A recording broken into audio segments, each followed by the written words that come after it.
السلام علیکم ورحمۃ اللہ وبرکاتہ۔ بسم اللہ الرحمن الرحیم۔ عدالت میں ایک بے بس طوائف کو کٹہرے میں کھڑا کیا گیا تھا اور ایک طاقتور وزیر اس پر سنگین الزامات لگا کر فتح مند مسکراہٹ کے ساتھ جج کو دیکھ رہا تھا۔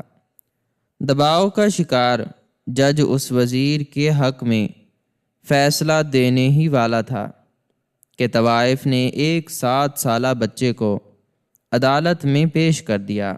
جج نے غصے سے اس بچے کی طرف دیکھا، لیکن جب اس کی نظر بچے کے گلے میں پڑے خاندانی لاکٹ پر پڑی تو اس کے ہاتھ سے قلم گر گیا، کیونکہ وہ بچہ کسی اور کا نہیں بلکہ شہر کی سب سے بڑی اور پرانی عدالت کا وہ انتہائی وسیع و عریض کمرہ آج ایک ایسی ہولناک اور جان لیوا خاموشی میں ڈوبا ہوا تھا جہاں اگر کوئی انسان ہلکی سی سانس بھی لیتا تو اس کی آواز بھی کسی بھاری ہتھوڑے کی طرح لوگوں کے کانوں میں گونجتی ہوئی محسوس ہوتی تھی۔ اس پرانی اور تاریخی عدالت کی اونچی سرد اور بے جان دیواریں جیسے ان بے شمار جھوٹی گواہیوں، مکار وکیلوں کی چیخ و پکار اور فریب سے بھری دلیلوں کی تھکاوٹ سے مکمل طور پر بوجھل ہو چکی تھی، جو پچھلے کئی مہینوں سے اس مشہور مقدمے کی طویل سماعت کے دوران مسلسل اس کمرے میں گونجتی رہی تھیں۔ عدالت کے بالکل درمیانے حصے میں لکڑی کے اس پرانے اور آہنی سلاخوں والے کٹہرے میں ایک انتہائی بے بس، لاچار، کمزور اور موت کے خوف سے کانپتی ہوئی عورت کھڑی تھی، جسے اس شہر کے تمام لوگ صرف ایک بدنام اور غلیظ طوائف کے نام سے جانتے تھے۔ اس عورت کی اصل عمر کا اندازہ لگانا اب وہاں موجود کسی بھی انسان کے لیے بہت مشکل ہو چکا تھا، کیونکہ اس پر پچھلے کئی مہینوں میں گزرنے والی مسلسل جسمانی اور ذہنی اذیتوں، تفتیش کے دوران ہونے والے بے رحمانہ تشدد، جیل کی ان انتہائی تاریک اور تنہا راتوں اور موت کی ہر لمحہ بڑھتے ہوئے سائے نے اسے وقت سے پہلے ہی ایک انتہائی کمزور، بیمار اور لاغر انسان بنا دیا تھا۔ اس کے کپڑے جو کبھی شاید بہت اچھے ہوں گے، اب انتہائی میلے اور کئی جگہوں سے بری طرح پھٹے ہوئے تھے، اور اس کے کمزور ہاتھوں اور زخمی پیروں میں پہنائی گئی وہ بھاری اور ٹھنڈی ہتھ کڑیاں اور اس کے کمزور وجود کے لیے ایک ایسا جان لیوا بوجھ بن چکی تھیں جسے مزید اٹھانے کی سکت اب اس کے اندر بالکل بھی باقی نہیں رہی تھی۔ اس غریب اور بے آسرا عورت کی آنکھوں کے آنسوں پچھلے کئی مہینوں کی قید اور تفتیش کے دوران رو رو کر مکمل طور پر خشک ہو چکے تھے، اور اب ان گہری اور دھنسی ہوئی آنکھوں میں صرف ایک ایسی گہری بے بسی اور وحشت باقی رہ گئی تھی جو کسی بھی بے گناہ یا لاوارث انسان کی آنکھوں میں صرف اس وقت ابھرتی ہے جب پوری دنیا اور پورا معاشرہ اسے ایک سفاک قاتل سمجھنے لگے، اور اس کی سچائی پر یقین کرنے والا دور دور تک کوئی ایک انسان بھی موجود نہ ہو۔ عدالت کی وہ پرانی چھت جس پر لکڑی کے بڑے بڑے اور بھاری شہتیر لگے ہوئے تھے، وہ بھی جیسے اس غریب اور بے بس عورت کی اس طویل خاموشی پر ماتم کر رہی تھی۔ کمرے میں موجود ہر شخص کی نظریں صرف اور صرف اسی کٹہرے کی آہنی سلاخوں پر جمی ہوئی تھی جہاں وہ عورت ایک انتہائی خطرناک مجرمہ کی حیثیت سے اپنا سر نیچے جھکائے کھڑی تھی۔ اس کی کمزور ٹانگیں سردی اور موت کے خوف سے مسلسل کانپ رہی تھیں، اور اس کا دل اس کے سینے میں اتنی زور سے دھڑک رہا تھا کہ اسے اپنی دھڑکن کی آواز اپنے کانوں میں بالکل صاف سنائی دے رہی تھی۔ اس خاموش اور بے بس عورت پر اس شہر کے ایک انتہائی طاقتور، با اثر اور امیر ترین شخص کے لرزہ خیز قتل اور منشیات فروشی کا انتہائی سنگین الزام تھا، اور پولیس کی تفتیش تمام تر گواہیاں اور جائے وقوع سے ملنے والے تمام جھوٹے مگر بظاہر ٹھوس ثبوت اسی عورت کے خلاف ایک ایسی مضبوط اور اونچی دیوار بن چکے تھے جسے گرانا کسی بھی بڑے سے بڑے اور مہنگے وکیل کے بس کی بات نہیں رہی تھی۔ عدالت کی سب سے پہلی اور انتہائی پروقار نشست پر اس شہر کا سب سے طاقتور، ظالم اور مکار وزیر انتہائی رعونت، غرور اور تکبر کے ساتھ بیٹھا ہوا تھا۔ اس نے ایک انتہائی قیمتی اور چمکدار سوٹ پہن رکھا تھا، اور اس کے چہرے پر ایک ایسی شیطانی اور فتح مند مسکراہٹ سجی ہوئی تھی جو اس کے اندر چھپے ہوئے کالے ارادوں کی غمازی کر رہی تھی۔ اس وزیر کو پورا اور کامل یقین تھا کہ آج اس بے بس طوائف کو ہر حال میں سزائے موت ملے گی، اور اس کے راستے کا سب سے بڑا کانٹا ہمیشہ کے لیے دور ہو جائے گا، جس کے بعد وہ اس طوائف کے کوٹھے کی اس کروڑوں روپے کی مالیت کی انتہائی قیمتی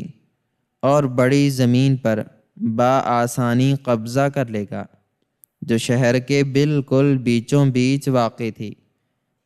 وزیر بار بار اپنی مہنگی اور سونے کی گھڑی کی طرف دیکھتا،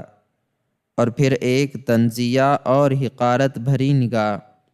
کٹہرے میں کھڑی اس لاچار عورت پر ڈالتا، جیسے وہ اسے اپنی بے پناہ طاقت اور دولت کے بھاری جوتے تلے بے دردی سے روند رہا ہو۔ اس وزیر کا خوف اور سیاسی دباؤ اس قدر زیادہ تھا کہ عدالت کے اس بھرے ہوئے کمرے میں موجود کوئی بھی شخص اس کی طرف آنکھ اٹھا کر دیکھنے کی جرت نہیں کر رہا تھا۔ سامنے اونچی اور پروقار کرسی پر اس شہر کا سب سے ایماندار،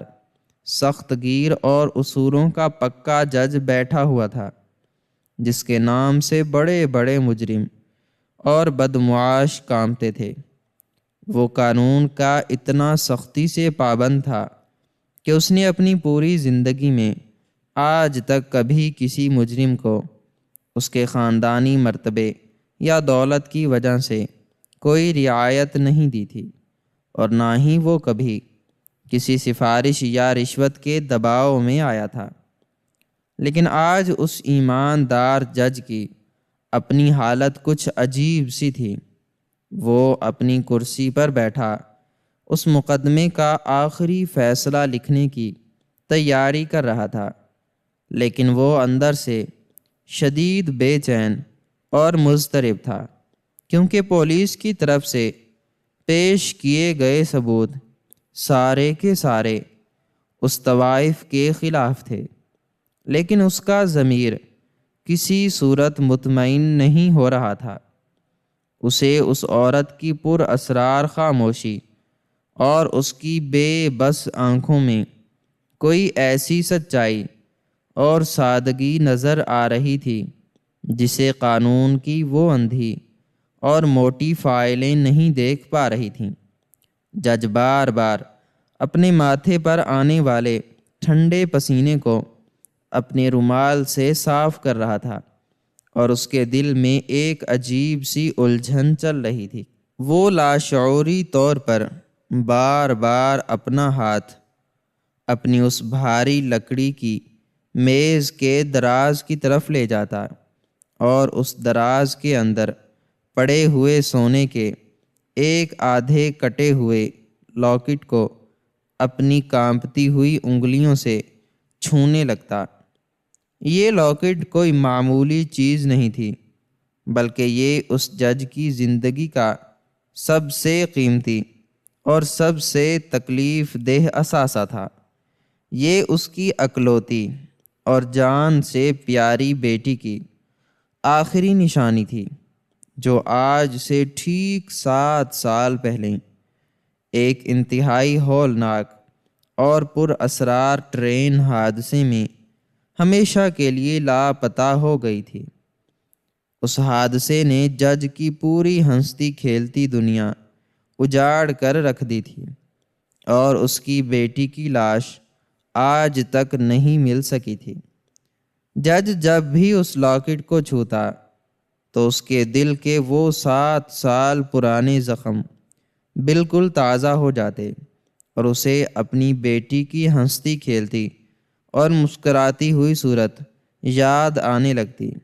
جو اسے پیار سے بابا کہہ کر پکارتی تھی۔ آج بھی جب وہ اس طوائف کی موت کا بھیانک فیصلہ لکھنے والا تھا تو اس کا دل اپنی بیٹی کی یاد میں شدت سے تڑپ رہا تھا، لیکن وہ جانتا تھا کہ وہ ایک جج ہے اور وہ اپنے ذاتی دکھ اور جذبات کو قانون کے راستے میں نہیں لا سکتا۔ اسے ہر حال میں ثبوتوں کی بنیاد پر فیصلہ کرنا تھا۔ وکیل استغاثہ، جو دراصل اس ظالم اور مکار وزیر کا خریدا ہوا ایک انتہائی بے رحم اور ہوشیار انسان تھا، وہ اپنے کالے کوٹ میں ملبوس عدالت میں ادھر ادھر ٹہلتے ہوئے انتہائی گرجدار اور اونچی آواز میں اپنے حتمی دلائل دے رہا تھا۔ وہ بار بار اپنے ہاتھ میں پکڑے ہوئے کاغذات ہوا میں لہراتا اور اس خاموش طوائف کی طرف انگلی اٹھا کر اسے گالیاں دیتا۔ وکیل چلا چلا کر اور پورے زور سے کہہ رہا تھا کہ جج صاحب، یہ عورت اس پاکیزہ معاشرے کے ماتھے پر ایک بہت بڑا اور بدنما داغ ہے۔ اس نے چند روپوں کے حقیر لالچ میں اس شہر کے ایک انتہائی معزز انسان کو اپنے کوٹھے پر بلا کر انتہائی بے دردی سے موت کے گھاٹ اتار دیا، اور یہ منشیات کا کالا دھندا بھی چلاتی ہے۔ اس کے خلاف تمام عینی شاہدین، تمام گواہ اور تمام ٹھوس ثبوت عدالت میں موجود ہیں، اس لیے اسے سر عام تختہ دار پر لٹکا دینا چاہیے، تاکہ آئندہ کسی کو ایسے گھناؤنے جرم کی جرت نہ ہو۔ وکیل کی ہر بات پر وہ ظالم وزیر انتہائی رعونت سے مسکراتا اور اپنی گردن کو ہلکا سا ہلا کر جج کی طرف دیکھتا، جیسے وہ آنکھوں ہی آنکھوں میں جج پر اپنا بھاری سیاسی دباؤ ڈال رہا ہو۔ جج قانون کے ہاتھوں مکمل طور پر مجبور تھا، کیونکہ پولیس نے اور اس کے وکیل نے ثبوتوں کا ایک ایسا کامل اور جھوٹا جال بنا تھا جس میں کوئی بھی سراغ نظر نہیں آ رہا تھا۔ جج نے ایک انتہائی گہری اور بوجھل سانس لی اور موت کی سزا کے وہ پیلے کاغذات اپنے بالکل سامنے رکھ لیے۔ اس نے اپنا بھاری سیاہ اور چمکدار قلم اپنے دائیں ہاتھ میں اٹھایا اور فیصلہ لکھنے کے ارادے سے کٹہرے میں کھڑی اس بے بس عورت کی طرف دیکھا۔ جج نے عدالت کے روایتی اصول کے مطابق اس عورت سے پوچھا کہ موت کے اس حتمی پروانے پر میرے دستخط ہونے سے پہلے کیا تمہاری کوئی آخری خواہش ہے، یا تم اپنے دفاع میں کوئی آخری بات کہنا چاہتی ہو؟ جج کے اس سوال کے بعد پوری عدالت کے اس بڑے کمرے میں ایک ہولناک اور گہرا سناٹا چھا گیا۔ سب لوگ اپنی نشستوں پر سیدھے ہو کر بیٹھ گئے اور بے صبری سے اس عورت کے بولنے کا انتظار کرنے لگے۔ طوائف جو پچھلے کئی مہینوں سے ایک بے جان پتھر کی طرح خاموش تھی، اس نے انتہائی آہستہ سے اپنا جھکا ہوا سر اوپر اٹھایا۔ اس کی دھنسی ہوئی آنکھوں میں اب موت کا کوئی خوف نہیں تھا، بلکہ ایک عجیب سا پرسکون اطمینان اور ایک پختہ عزم تھا۔ اس نے اپنے خشک اور سوکھے ہوئے ہونٹوں کو اپنی زبان سے تھوڑا سا تر کیا اور انتہائی کمزور لیکن بالکل صاف آواز میں بولنا شروع کیا۔ اس نے کہا، جج صاحب، مجھے اپنی موت کا کوئی خوف نہیں ہے۔ یہ ظالم اور بے حس دنیا ہم جیسے غریبوں کے لیے ویسے بھی کسی سلگتے ہوئے جہنم سے کم نہیں ہے۔ آپ شوق سے مجھے سولی پر لٹکا دیں، کیونکہ میں اچھی طرح جانتی ہوں کہ یہاں بکنے والے جھوٹے ثبوتوں کی قیمت غریب اور بے بس انسان کی جان سے بہت زیادہ ہوتی ہے۔ لیکن میرے پاس ایک انتہائی قیمتی امانت ہے، جسے میں مرنے سے پہلے ایک محفوظ اور سچے ہاتھ میں دینا چاہتی ہوں۔ اس کے بعد آپ مجھے جو چاہیں سزا دے دیں، مجھے کوئی پرواہ نہیں۔ طوائف کی اس بات پر عدالت میں ایک ہلکی سی چہمگوئی شروع ہو گئی اور لوگ آپس میں سرگوشیاں کرنے لگے۔ وزیر کے چوڑے ماتھے پر ایک گہری شکن پڑ گئی اور اس نے انتہائی غصے سے اپنے وکیل کی طرف دیکھا۔ جج نے انتہائی حیرت سے اس عورت کی طرف دیکھا اور پوچھا کہ کیسی امانت، اور وہ امانت کہاں ہے؟ طوائف نے اپنے کانپتے ہوئے ہاتھ سے عدالت کے اس بڑے اور بھاری لکڑی کے دروازے کی طرف اشارہ کیا اور کہا، میری وہ اکلوتی امانت اس وقت عدالت کے دروازے کے باہر کھڑی ہے۔ جج نے عدالت کے محافظوں کو اشارہ کیا کہ دروازہ کھولا جائے۔ جیسے ہی عدالت کے وہ پرانے اور بھاری لکڑی کے دروازے کھلے تو باہر کا سرد اور تیز ہوا کا جھونکا اندر داخل ہوا اور سب کی نظریں بے ساختہ اس دروازے پر جم گئیں۔ دروازے کے بالکل بیچوں بیچ ایک انتہائی چھوٹا سا، کمزور اور سہمے ہوئے چہرے والا 7 سالہ بچہ کھڑا تھا۔ اس چھوٹے سے بچے نے بہت ہی پرانے اور سادہ سے کپڑے پہن رکھے تھے اور اس کی بڑی بڑی اور معصوم آنکھوں میں ایک شدید خوف اور وحشت چھپی ہوئی تھی، جیسے اس نے اپنی اتنی سی چھوٹی سی زندگی میں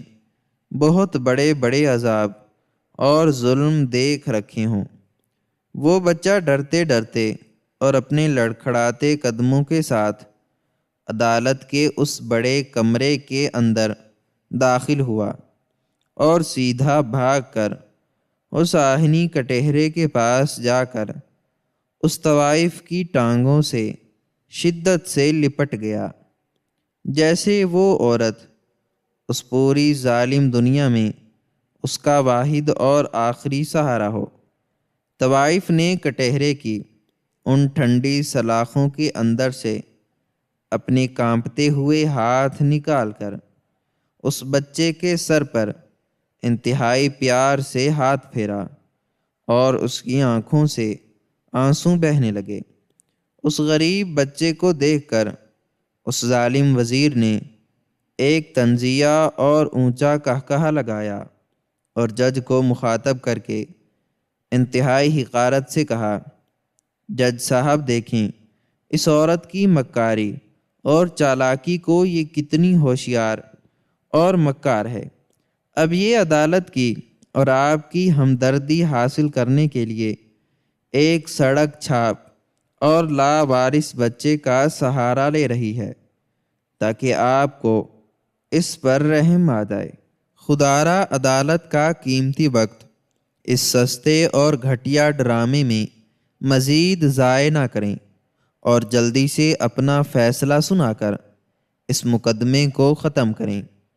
جج کو بھی وزیر کی یہ بات بظاہر سچی لگی اور اسے اس طوائف پر شدید غصہ آیا۔ اس نے انتہائی اونچی اور سخت آواز میں طوائف کو ڈانٹتے ہوئے کہا کہ تم عدالت کے قیمتی وقت اور قانون کے ساتھ کھلواڑ کر رہی ہو۔ ایک 7 سالہ بچہ اس سنگین اور خونی مقدمے میں تمہارا کیا بچاؤ کر سکتا ہے، اور یہ کون سی امانت ہے؟ طوائف نے روتے ہوئے اس چھوٹے سے بچے کو اپنے آگے کیا اور جج کی آنکھوں میں آنکھیں ڈال کر انتہائی اعتماد سے کہا، جج صاحب، یہ بچہ کوئی عام بچہ نہیں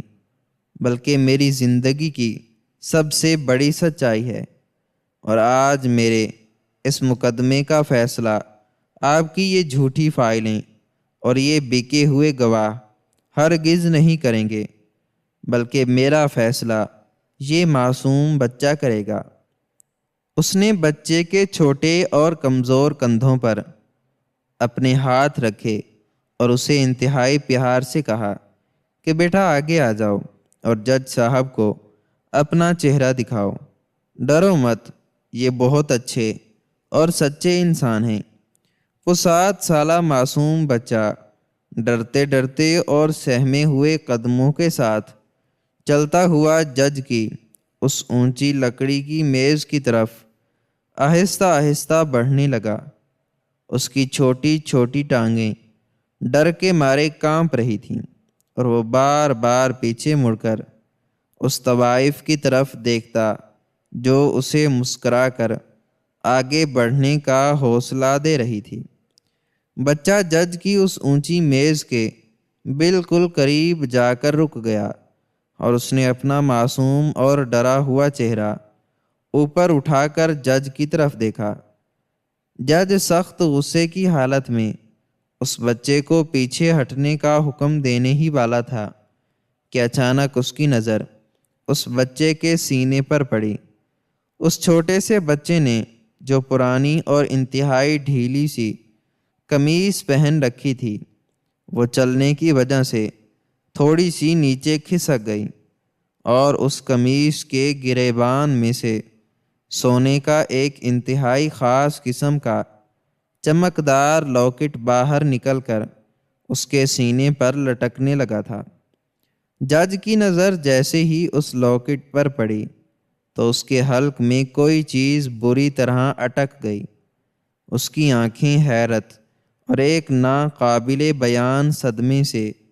پوری طرح پھیل گئیں اور اس کا دماغ مکمل طور پر سن ہو گیا۔ اس کے مضبوط ہاتھ جو کچھ دیر پہلے اس عورت کی موت کا فیصلہ لکھنے والے تھے، ان میں اتنی شدید کپکپاہٹ پیدا ہوئی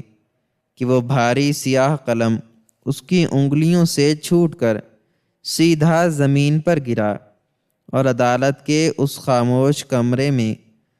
قلم گرنے کی وہ آواز بہت واضح سنائی دی۔ جج کا سانس بری طرح اکھڑنے لگا اور وہ تیزی سے اپنی کرسی سے کھڑا ہو گیا۔ اس کا چہرہ بالکل سفید کاغذ کی طرح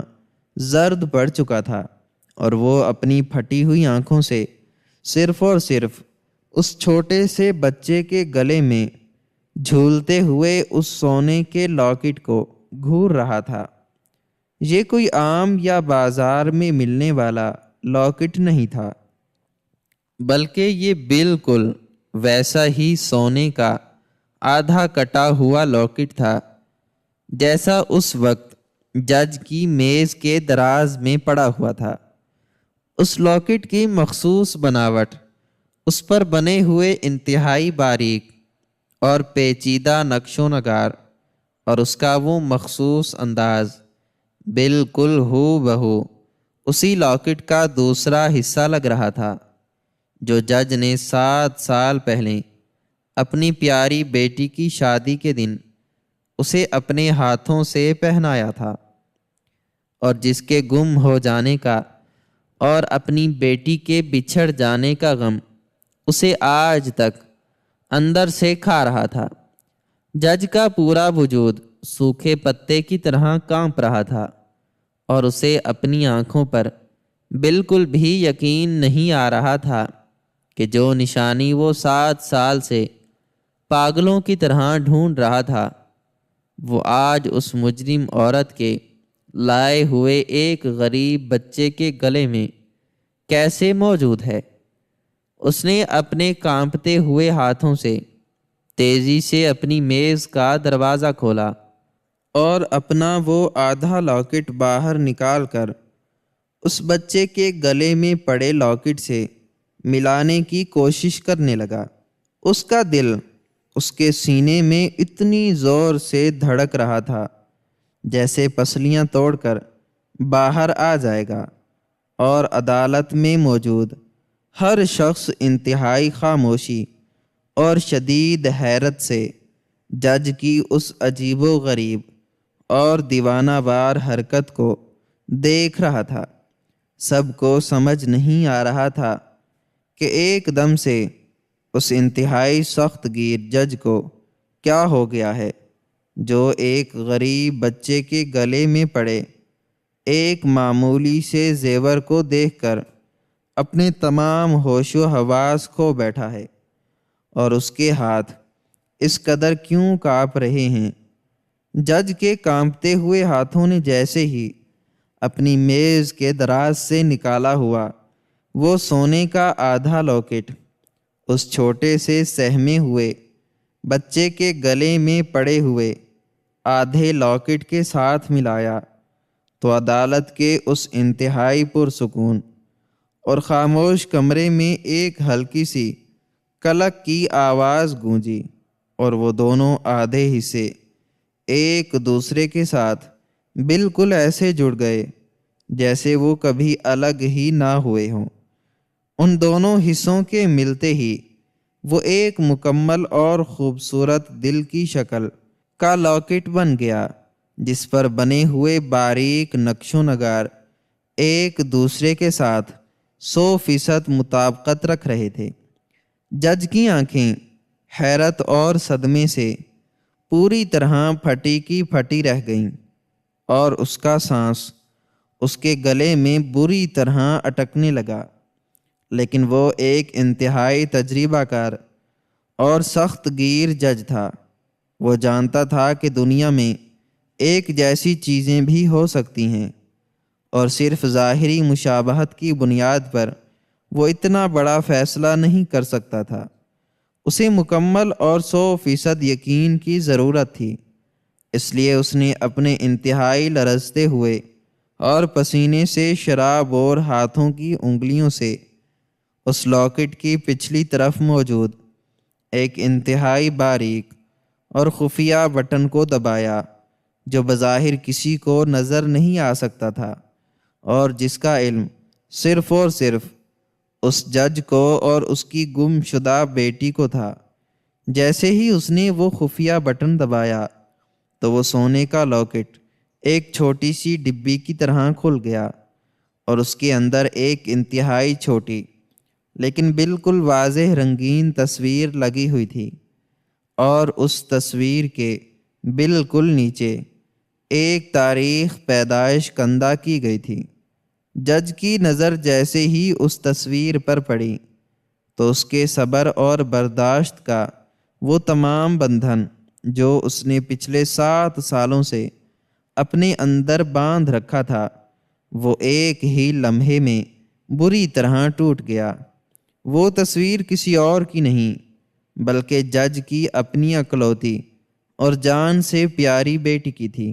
جو مسکرا رہی تھی، اور وہ تاریخ پیدائش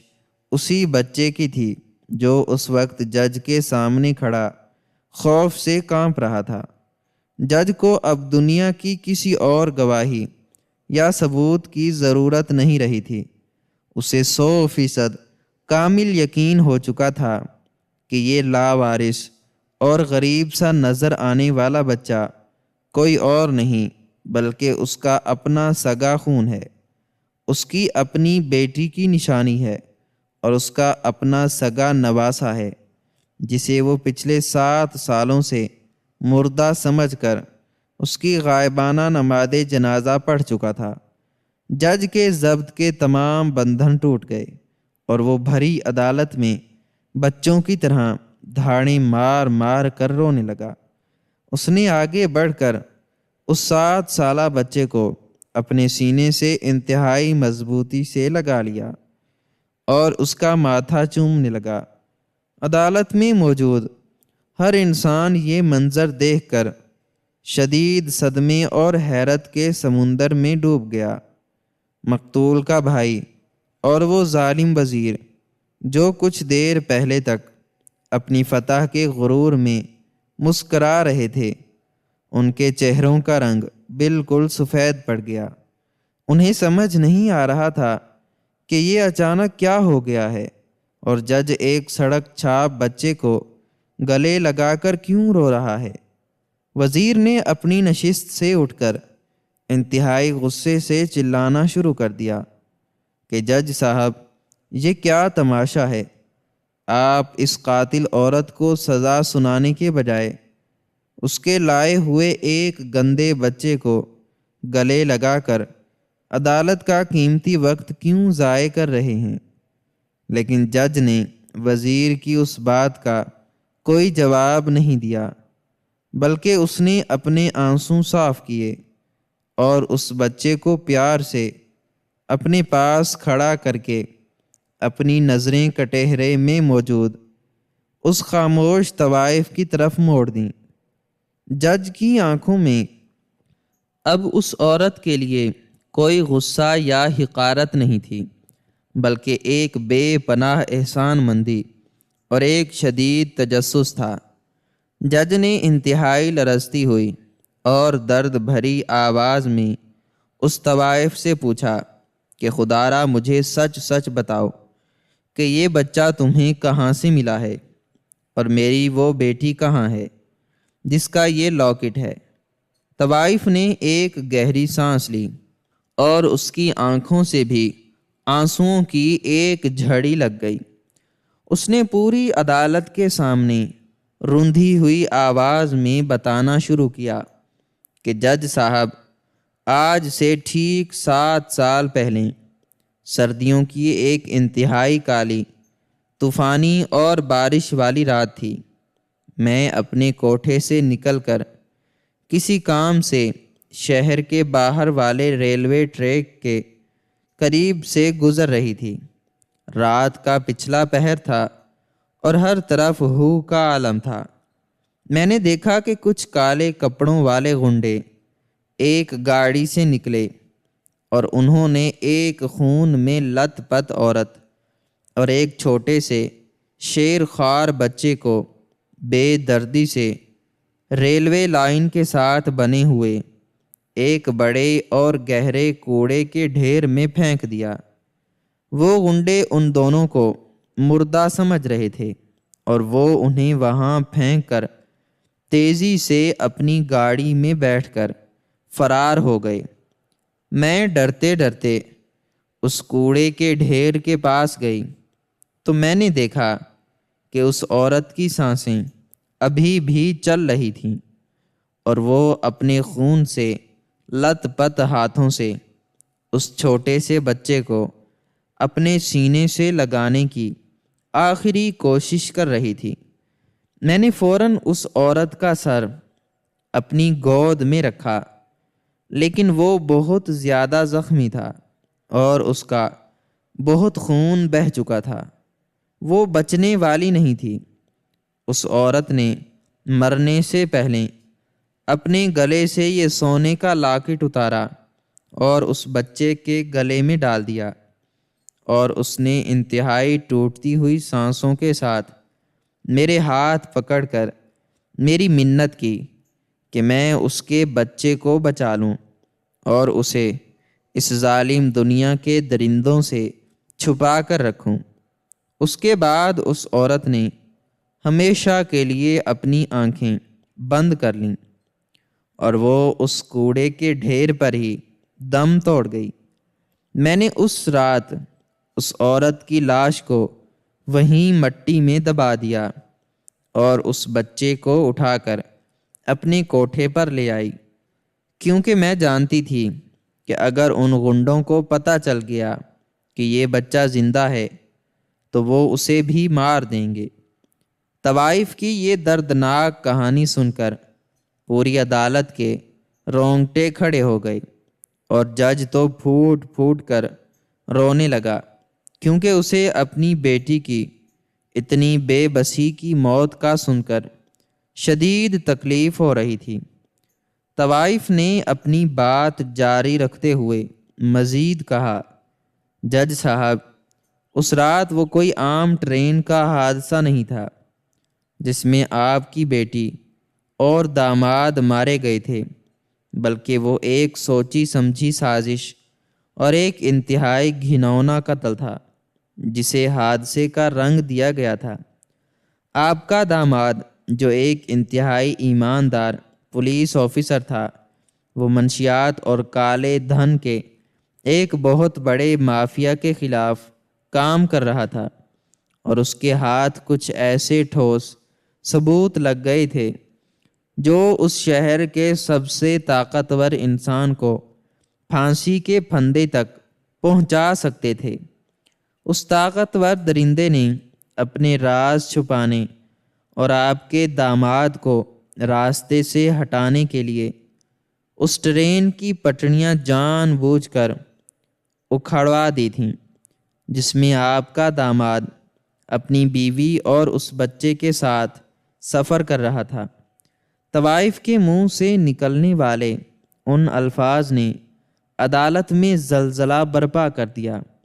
وزیر کا چہرہ خوف اور غصے سے بالکل سیاہ پڑ گیا اور وہ پاگلوں کی طرح چیخنے لگا کہ یہ عورت سراسر جھوٹ بول رہی ہے، یہ ایک قاتل ہے اور یہ اپنی جان بچانے کے لیے فرضی کہانیاں گھڑ رہی ہے۔ جج صاحب، آپ اس کی باتوں میں نہ آئیں اور اسے فوراً پھانسی کی سزا سنائیں۔ لیکن جج نے انتہائی غصے اور جلال کے ساتھ اپنا ہاتھ بلند کیا اور وزیر کو خاموش رہنے کا سخت حکم دیا۔ جج نے طوائف سے پوچھا کہ تمہیں یہ سب کیسے معلوم ہے کہ وہ حادثہ نہیں، سازش تھی، اور اس سازش کے پیچھے کون تھا؟ طوائف نے انتہائی پرسکون انداز میں اپنے پھٹے ہوئے کپڑوں کے اندر سے ایک چھوٹی سی پرانی اور خون کے دھبوں سے بھری ہوئی ڈائری نکالی اور عدالت کے اس عملے کے ذریعے وہ ڈائری جج کی میز تک پہنچا دی۔ طوائف نے بتایا کہ جج صاحب، جس رات آپ کی بیٹی اس کوڑے کے ڈھیر پر مر رہی تھی تو اس نے مرنے سے پہلے مجھے صرف یہ بچہ ہی نہیں دیا تھا، بلکہ اس نے اپنے خون سے لت پت کپڑوں میں سے یہ ڈائری بھی نکال کر مجھے دی تھی اور کہا تھا کہ اس ڈائری میں ان تمام درندوں کے نام اور ثبوت موجود ہیں جنہوں نے ہماری یہ حالت کی ہے۔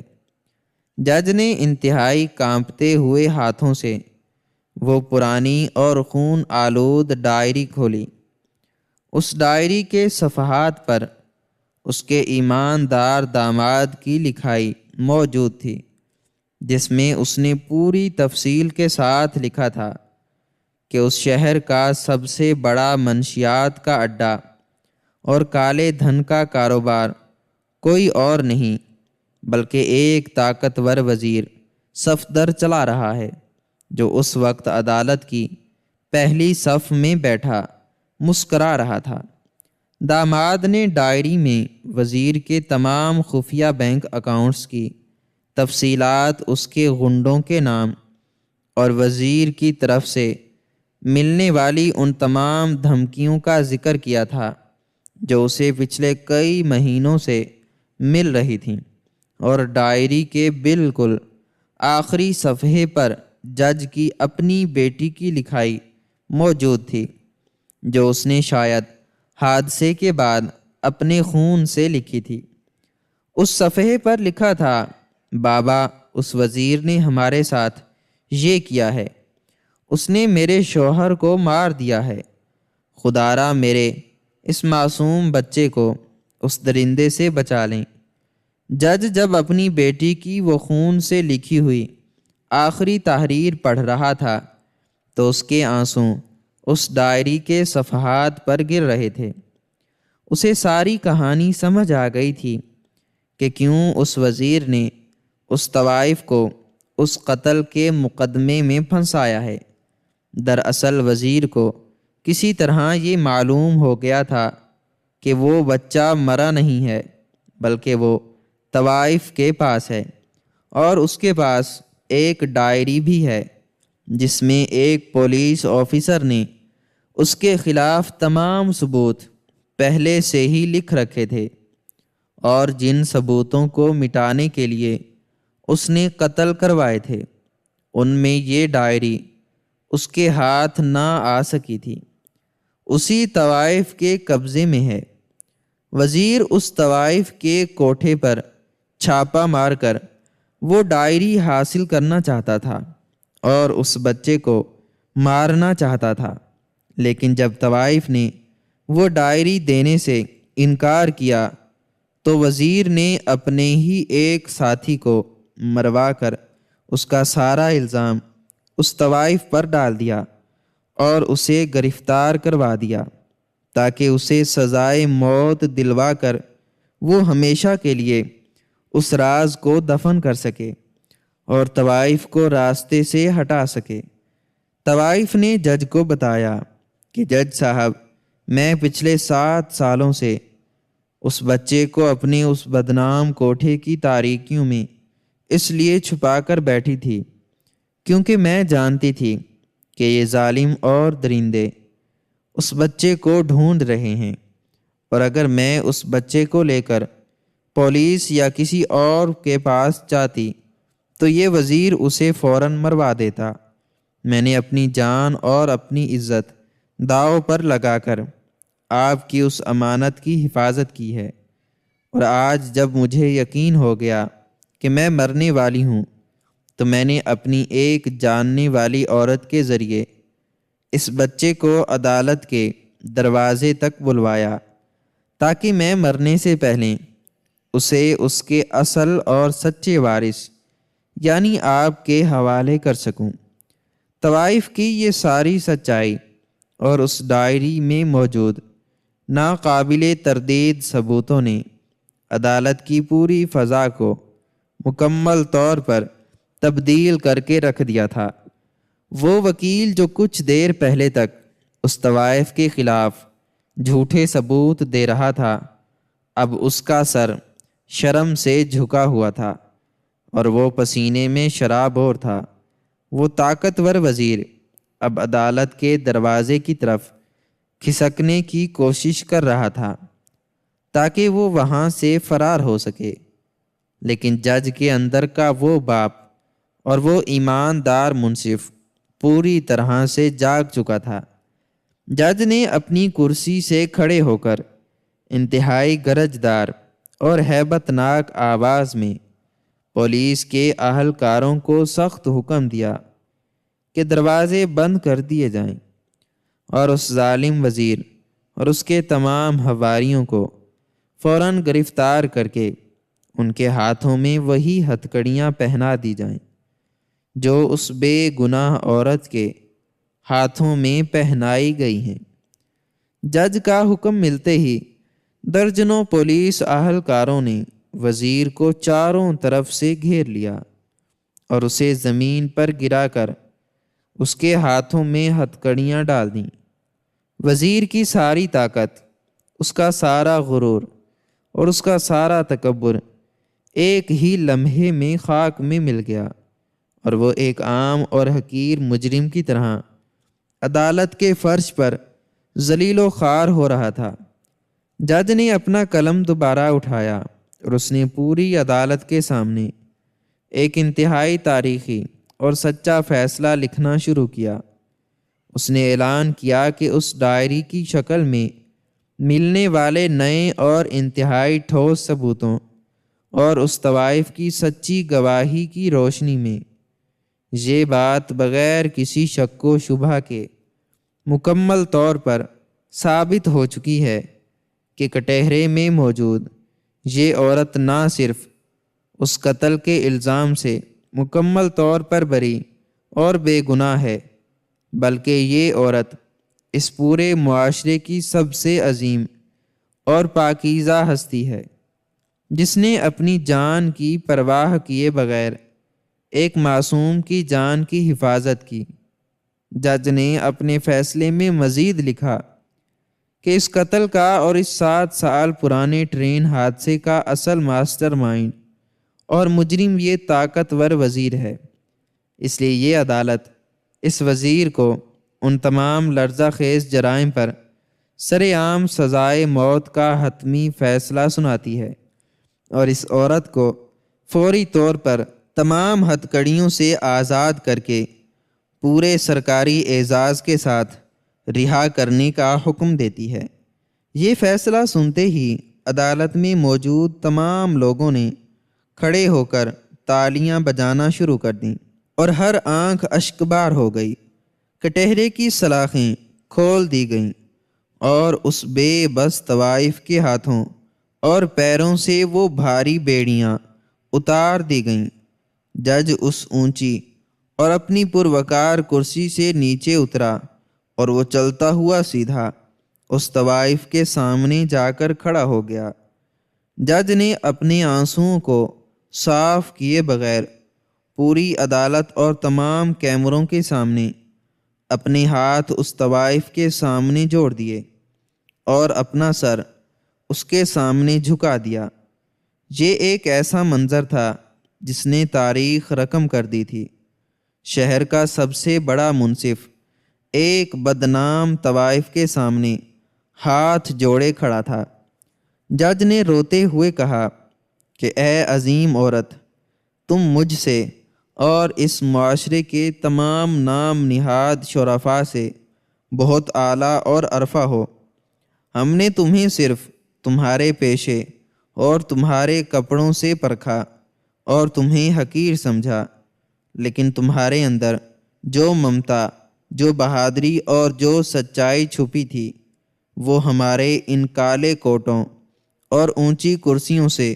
بہت زیادہ پاکیزہ ہے۔ تم نے 7 سال تک میرے خون کی حفاظت کی ہے۔ آج سے تم میری اور اس بچے کی زندگی کا سب سے اہم حصہ ہو،